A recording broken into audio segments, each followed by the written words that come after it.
Doctors, I think a lot of us kind of expected this after the big crowds that we saw leading up during the week of the Super Bowl. Flu, strep cases too, all those crowded events during that week were expected to contribute to a rising number of patients. Yeah, so unless you have severe symptoms, a lot of people end up hitting the pharmacy aisle, and you self-medicate at home when the sniffles start, right? All those things that you know to be true. You bust out the chicken noodle soup Yes, a little bit. the vitamin C. Right, and we're not the only ones who do this. Doctors do it too. So this morning, Noelani Graf, she is asking our own health insider for the inside scoop on what he does when those symptoms start. Curious to see what he has to say, Nohe. Right, because, sometimes when you head to the doctor's office, whether you're at an urgent care or your primary care provider, it does feel a little bit like we're getting that do as I say, not as I do treatment. Not to say that they're not prescribing vital medications, but it does make you wonder sometimes if your own doctor, what they do when they don't feel well. Do they reach for the chicken soup? Does that even work? Even in our newsroom, everyone has a go-to when they get sick. I like colloidal silver. I'm walking around with saline up my nose. Some are family remedies passed down. That's the healer is Vicks. Vicks Vapor Rub. Always the Vicks Vapor Rub and caldo de pollo, which is, just the Mexican version of a chicken noodle soup. Others try at your own risk. My mom and aunt would always use peroxide. If you have a sore throat, gargle with peroxide. Ear infection, put peroxide. Do not put peroxide up your nose, though. My aunt did that, and it was not advised.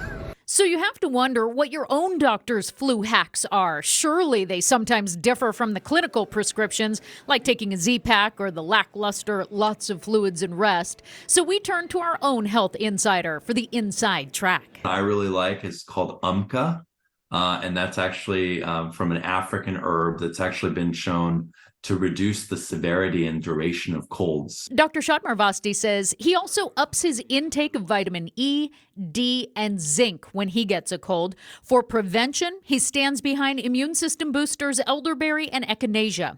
Some doctors make a squirt of saline part of the daily protective regime. And when they're sick, a deep cleanse with a neti pot and distilled water. They did a study actually that found that people who had COVID who did that prevented the COVID from getting worse, prevented it from getting to hospitalization and having long COVID symptoms just by doing that nasal saline rinse every day.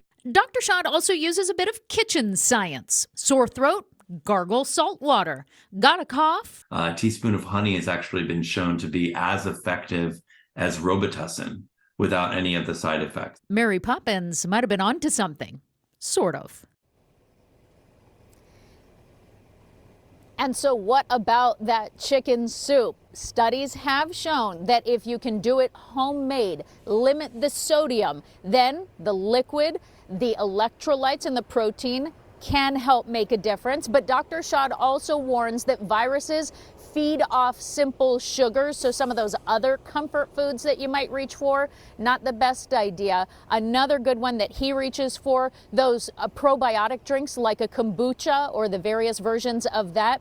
Those actually will help boost your immunity, specifically in your nasal passages and your respiratory tract, ladies. We do a lot of stories here at ABC15 every morning. It's very rare, Nohe, when people are gathering around the monitor to hear more, right? Oh, yeah. Such great information. So that's what you were asking me for. Yes, right? I turned around. She had the phone. I'm like, what do we do? Okay, No, well, this is what we do. Fascinating. Excellent. All Thank right. you. And I'm trying that Umka stuff. I saw it in Sprouts, so I'm getting it next. Oh, yeah, get in line. I think we all said, Exactly, okay, yep. writing that down for sure. All right, hopefully preventing the sniffles at your house too, Iris, because I know you got a little one running around. I know. I mean, I do everything I can to try to Right? not have a sick baby, Yes. right? So definitely taking some of those tips into account for sure.